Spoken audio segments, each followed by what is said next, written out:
What happens when you give someone everything all the time and they never have to work for it? What happens? Hey guys, welcome back. It's me again, Jessa and Travis.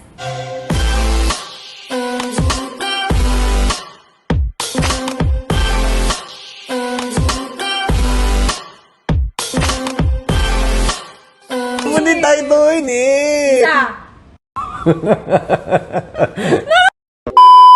Hey everybody, welcome back to the channel. I just wanted to say thank you for all of our supporters. Every single one of you matter and are helping me and Jessa build this channel and build this community. I have a pretty good video for you today. I wanted to kind of step away from our normal video and talk about work ethic. As you noticed, I like nice things, okay? I have a nice car, I bought a BMW motorcycle, and I'm not bragging, okay? I'm not bragging at all, but trust me, it's leading to a point.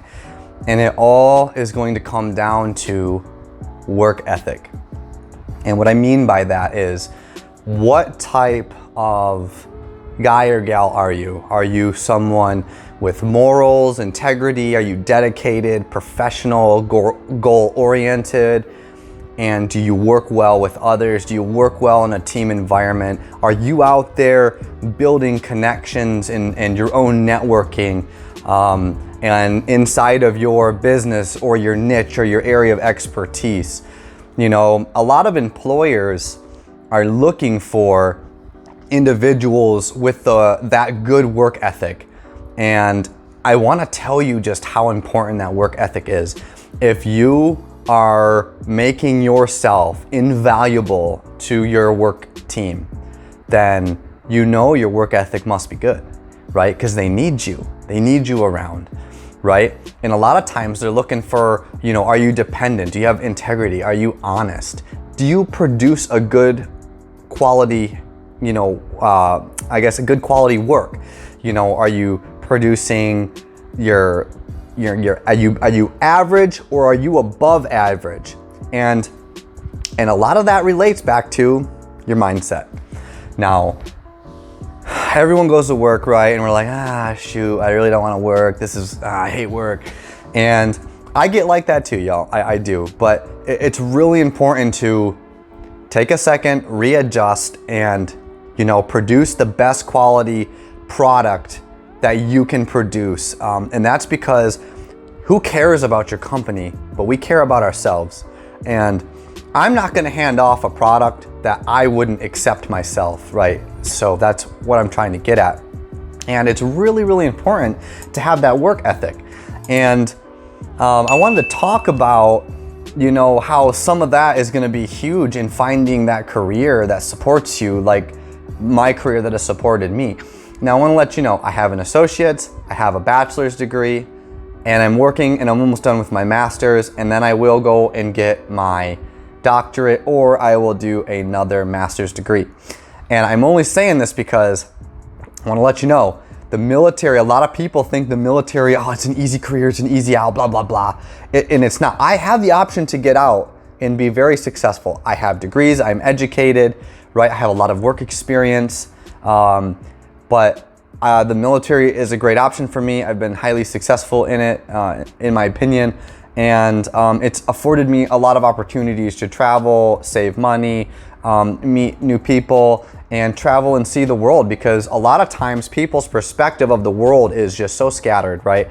So you have a lot of people in the United States that'll talk all this smack and think that they know politics, but they've never stepped foot out of their district or their country, right? So how would you know? You don't. They don't know. You know, they're just thinking just like this. They got their blinders on and they only know what they think they know, because everyone thinks they're the smartest person in the world. But my work ethic through the Navy has always been one of, you know, I'm gonna produce the best quality product and I'm not afraid to ask questions. I ask a ton of questions, okay? And I do that for a reason, because if I don't understand the job, I don't understand what kind of product to produce. And my new work, even now, I ask a lot of questions because I want to understand what their expectations are, right? And it's important to go to your boss or your manager, whoever, and ask them, hey, what are your expectations of me? And I'm gonna tell you my expectations of you, because it goes both ways. Don't think that your boss should have expectations for you, but you definitely should have expectations for your boss. Like, if you need guidance, if you need help with anything, if you need connections, or you don't understand something, they need to be able to deliver that to you in order for you to deliver a product to them. And there's a lot of things that lead me to talking about this. And one of those things is, like I've seen all over the place, is people don't want to work. People don't want to work. They think they can just sit home, chill, whatever, do nothing, and be provided for. And that is not okay. That's not the case. That's not the way the world works. And this can go for any family in the world, right? What happens when you give someone everything all the time and they never have to work for it? What happens? Go ahead and talk amongst yourself a second. What happens if I always give you something and I never make you work for it?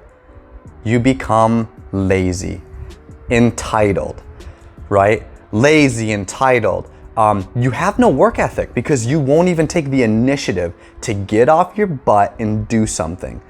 And for some of you, you might be thinking, wow, I know some people like that. Or, hey, am I enabling someone that does that? Am I giving someone too much so they just don't have to work? They don't want to work? Why should I work if they're giving me everything? I'm not going to do anything. I'm too busy going to school. Let me tell you, I've been going to school for many years. Why do you think I don't have my master's degree yet? I've been in the Navy for 13 years. I have an associate's and a bachelor's, and I've worked full-time and deployments, and I've gone to school the whole time. And I'm not trying to toot my own horn. I'm saying that if I can do it, you can do it. It's possible. You can do it. And some people are way worse off. I know single mothers that are in the military that go to school, take care of their child, go to the gym, and I don't know how they do it, but my gosh, they are just strong, independent women. And I give them so many points, because that is crazy. That's awesome. And I know there's some of you out there right now that are saying, wow, I'm a single mother, I go to school, I work full time, and I provide for my family. And that is amazing. And you all deserve a round of applause, because that is tough. That is tough. So I hope that hit home for some of y'all, and I'm gonna go to something else. So a lot of people with their work ethic, they forget to offer solution-oriented information, okay? What I mean by solution-oriented information is, if I have a problem, I'm gonna go to my supervisor, I'm gonna explain the problem, and I'm gonna offer a solution. I will never come to you, Jessa, work, my mom and dad. I will never come to you with a problem unless I have a solution. And if I don't have a solution, that means I'm in a really tight spot. And remember, solutions come from critical thinking. You have to be able to dive into these problems and think rationally, right, about these problems, rationally, logically. What in this situation logically makes sense? What could a possible solution be? And I always tell people, write it down. Write down your problem and start writing down some solutions, because you'd be surprised when you start to critically think, and you produce logical and rational solutions and use deductive reasoning, you will end up finding, like, wow, I think option 3 is probably the best. This is where I'm gonna go. I'm gonna go propose this to my boss. This is a problem, but also offer that solution. Because if you offer a solution, 9 times out of 10, they're gonna say, I like that, roll with it, let's go, right? So we wanna plan, brief, execute, and debrief. I'm gonna say that's called a PBID process. Plan, execute, brief, and debrief, right? And I think that's kind of funny. The military uses this process, but it works. I plan what I'm gonna do, I execute what I'm gonna do, right? I brief what I'm gonna do, and then, plan, execute, brief, and then we debrief, right? So we do a hot wash brief where we know, okay, this is what we did, this is what we accomplished, and then we debrief to see how everything went. And I'm sorry, I use that just because I'm so used to hearing it, but it's the same thing, right? You wanna enter that room with your problem, introduce a solution, and see what they think about a solution. And that all, again, this all ties into work ethic, and a lot of work ethic is going to be determined by how you're raised. And I'm not trying to hurt no one's feelings here, but if you were raised to sit on the couch, do nothing, to be provided for, I'm sorry, and I think a lot of you would agree with me that life just doesn't work like that. It's not going to work out for you very well, because what happens when the person that provides for you no longer provides for you? What are you going to do? You know, what are you going to make excuses? Rely on your government? Rely on a relative? You know, go couch surfing because you have nowhere to live and you can't support yourself or feed yourself? Or are you gonna go get married to someone that has money because you just don't want to do anything or you feel like you don't have to? I think those are all bad choices. And a lot of people ask me, does Jessa ever ask you for money? No, she doesn't, because guess what? She works for a living. She's been out of the house for a long time. She's learned to support herself and her family. And when I say that, I mean, like, she literally does that. Like, she doesn't ask me for any money. She does everything on her own. Would I give her money? 100%. I give her everything. If I could, she won't accept it. But my point is all that leads back to that work ethic. How can you build work ethic if you won't get off the couch and do it? And this video is just kind of like an informative one, that in my naval career and in my career before this, those that have strong work ethics are very highly successful. And those are your go-to people. And I know y'all know what I'm talking about, is you have go-to people that always have an answer for you, or that offer their help, or that extend that helping hand. And that's what I'm here to do. I'm here to extend that helping hand and tell you that, having that work ethic is so important to not only your organization, your family, your children, what you're teaching them, to work hard for what you want, be successful, and support your family.